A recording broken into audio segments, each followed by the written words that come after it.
Hi everyone, this is Jacob and it's finally Friday. Today I wanted to go over a wireless bridge and how to set that up in the Extreme Wireless Controller. To do this, we really have to prepare our APs. So I have two 3935s that I'm going to set up a bridge on. And there's a couple things we need to do to prepare the AP beforehand.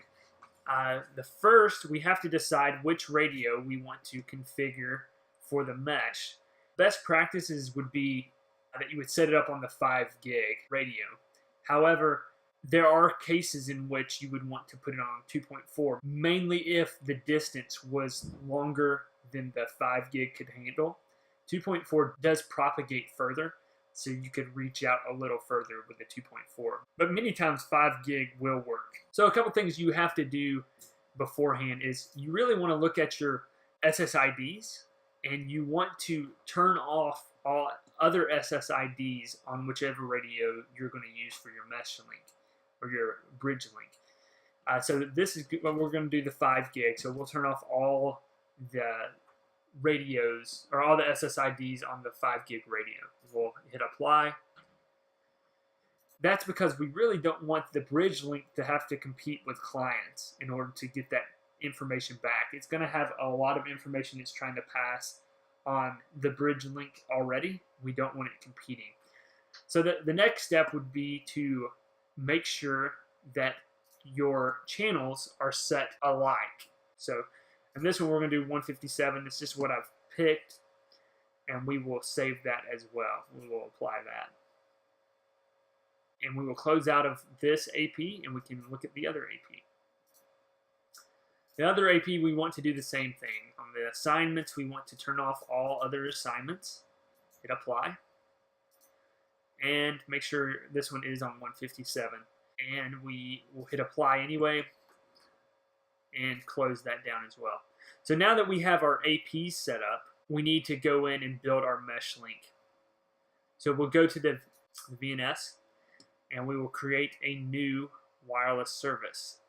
So we'll go to, I'm not sure where this starts at, but we'll click on the wireless service tab, hit new, and we can go ahead and type in our SSID name. I named it mesh/bridge. We'll go ahead and click on the mesh, and we will save it. You can see that it pops up in our services, and we just have to configure a couple more things, and we will be ready for the bridge link. First, you can decide whether or not you want the SSID broadcasted. You really don't want other people trying to join this one, so this one may be one that would be okay to suppress, where it's a little harder for them to find it and try to join it. So in this case, we'll click on suppress SSID. That is completely up to you.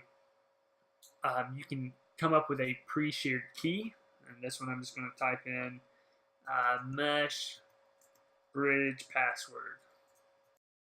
Pick your backhaul radio. This is the radio that the remote AP is going to send all its data on back to the network. So in this case, we'll pick the 5 gigahertz radio. And you scroll down to the AP that you want to turn into the bridge. There are 2 positions on the bridge. You have the mesh portal, which is the AP that is connected to the network. And then you got the mesh AP, and that is the AP that would be remote. So you would turn, whichever one's connected to the network, you would turn on mesh portal. And the one that you want remote, you would set it to mesh AP.